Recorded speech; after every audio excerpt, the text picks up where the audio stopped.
Husk, du kan afbryde dit termiske kamera direkte i appen, og hvis der er så noget, der blusser op igen, så får du besked på telefonen. Prøv at se en tos, der kommer gående der, uden at tage hensyn til, at det lige har været total tørke.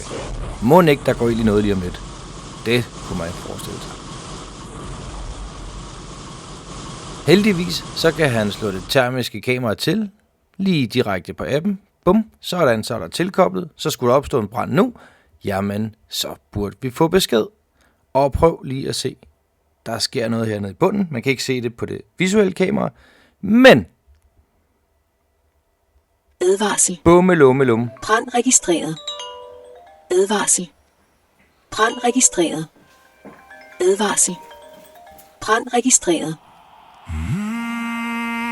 Thermal cameras see the hidden glow.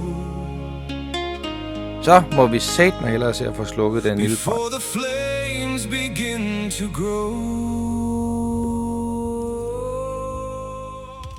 Og reaktionseventyret slutter langt fra her. Vi kan både trække relere i kameraet, i optageren, få andre kameraer til at blinke, eller endda få hornhøjtaler eller indbygningshøjtalere til at spikke en før udindtalt besked. Det var et svært ord. Og vi kan også hjælpe med konfiguration eller projektering af hvilke kameraer I skal bruge osv. Så tag fat i os på ipcamshop.dk. Hej!